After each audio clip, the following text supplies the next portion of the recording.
Break के बाद सी news Bharat में एक बार फिर से आप सभी का स्वागत है। रुक करेंगे बुलेटिन की ओर। इस बुलेटिन में बात होगी अहमदनगर की, जहां मराठा आरक्षण आंदोलन में की गई विशेष मांग। साथ ही बात होगी बदायूं की, जहां बाइक को बचाने के चक्कर में अनियंत्रित होकर पलटा ई रिक्शा, और बताएंगे कैसे सीतापुर में अज्ञात वाहन ने युवक को मारी जोरदार टक्कर। इन तमाम खबरों पर करेंगे विस्तार से चर्चा। खबर महाराष्ट्र से है, जहां अहमदनगर जिले के शेवगांव तालुका के पूरे मराठा समुदाय ने मराठा संघर्षकर्ता मनोज जरांगे पाटिल को समर्थन दिखाने के लिए 24 फरवरी को शेवगांव तालुका के भातकुड़ गांव, फाटिया सहित तालुका के विभिन्न स्थानों पर शांतिपूर्ण सड़क रोको विरोध प्रदर्शन किया। आंदोलन में शामिल आंदोलनकारियों पर अपराध दर्ज किए गए। लोकतांत्रिक तरीकों से शांतिपूर्वक किए गए विरोध प्रदर्शन के परिणाम स्वरूप जब कोई नुकसान या अनुचित घटना नहीं हुई तो प्रदर्शनकारियों के खिलाफ अपराध दर्ज किए गए अपराधों को तुरंत वापस लिया जाना चाहिए। आज शेवगांव तालुका सकल मराठा समाज की ओर से शेवगांव पुलिस निरीक्षक दिगंबर भदाणे को एक बयान दिया गया। इस समय सकल मराठा समाज ने मांग की कि पुलिस प्रशासन संबंधितों के खिलाफ दर्ज मामले तुरंत वापस ले। इस समय ऐसी मांग की गई थी। मौके पर चंद्रकांत महाराज लबड़े, रामजी शिदोरे, राजेंद्र आढ़ाव, तुकाराम शिंगट, दत्ता फुंदे, अविनाश देशमुख, विठ्ठल प्रहलाद आधव, डॉक्टर परवेज सैयद, लक्ष्मण राव लांडे, आकाश लावाट, अतुल लाबाड़े, बाबा साहेब अंधारे, राव साहेब मरकड़ और अन्य गणमान्य व्यक्ति उपस्थित रहे। नमस्कार, मी ॲडव्होकेट आकाश लावाट।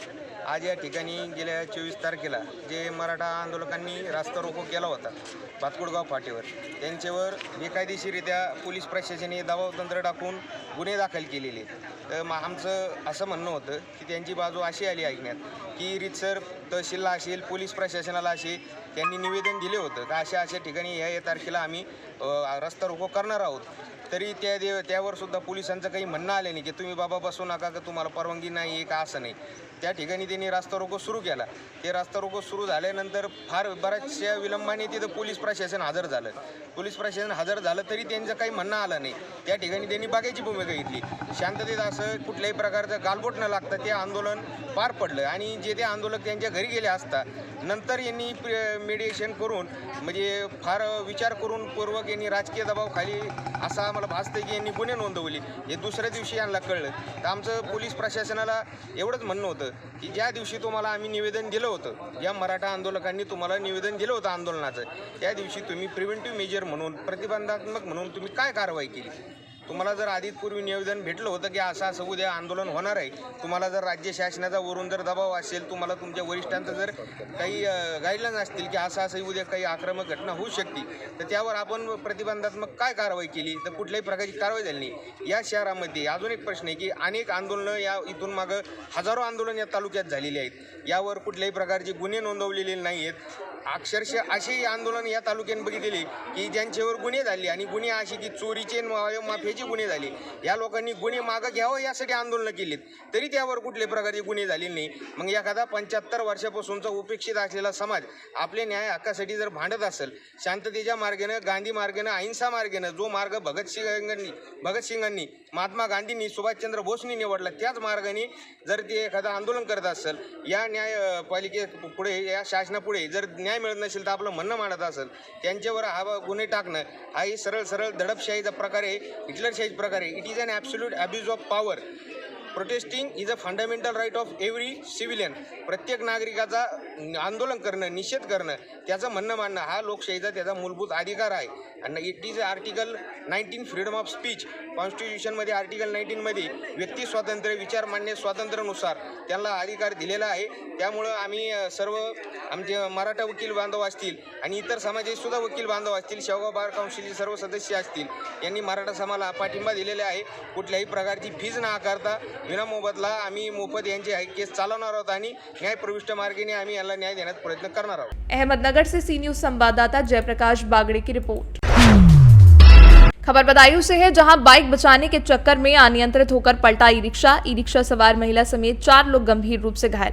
मेला देखकर घर लौट रहे थे, तभी ई रिक्शा पलटा। घायलों को बिलसी सीएचसी पहुंचाया गया। हालत गंभीर होने पर घायलों को जिला अस्पताल रेफर किया गया। उघैती थाना क्षेत्र के सराहा बरौलिया गांव के पास का मामला। बदायूं से सी न्यूज संवाददाता नईम की रिपोर्ट। खबर खबर छिंदवाड़ा से है, जहां उच्च न्यायालय के आदेश अनुसार प्रधान जिला न्यायाधीश और जिला विधिक सेवा प्राधिकरण के अध्यक्ष जितेंद्र कुमार शर्मा के निर्देशन में तहसील विधिक सेवा समिति जुन्नार देव द्वारा जिला न्यायाधीश दीप राज काबड़े और अध्यक्ष तहसील विधिक सेवा समिति जुन्नार देव के नेतृत्व में नेशनल लोक अदालत का आयोजन किया गया। नेशनल लोक अदालत न्यायाधीश दीप राज कबाड़े, वीपी सोलंकी, राहुल डोंगरे द्वारा दीप प्रज्वलित कर किया गया। न्यायालय में लंबित उनके प्रकरण, जिसमें आपसी विवाद के चलते न्यायालय में वर्षों से लंबित था, प्रकरण में न्यायाधीश गणों द्वारा दोनों पक्षों को समझाई दी गई, उनके प्रकरण का निराकरण किया गया। साथ न्यायाधीश गणों द्वारा दोनों पक्षों को पौधे सोफ कार्यालय से विदाई दी गई। अधिवक्ता संघ के अध्यक्ष सलीमुद्दीन खान, धर्मेंद्र राव, एडवोकेट दिलीप श्रीवास्तव, खंडप और संकुलता समस्त बैंक स्टाफ, शाखा प्रबंधक नगर पालिका जुन्नार देव और दामुओं के अधिकारी कर्मचारी और न्यायालय कर्मचारी गणों की उपस्थिति में संपन्न हुआ।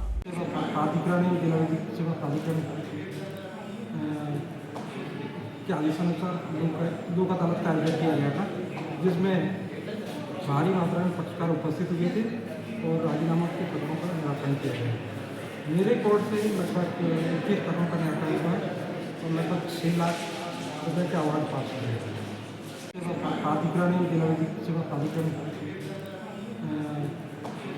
के आदेशानुसार लोक अदालत का आयोजन किया गया था, जिसमें भारी मात्रा में पक्षकार उपस्थित हुए थे और राजीनामा के प्रकरणों का निराकरण किया गया। मेरे कोर्ट से लगभग 21 प्रकरणों का निराकरण हुआ और लगभग 6 लाख रुपये के अवार्ड पास हुए। जुन्नार देव छिंदवाड़ा से सी न्यूज संवाददाता वीरेंद्र अग्रवाल की रिपोर्ट।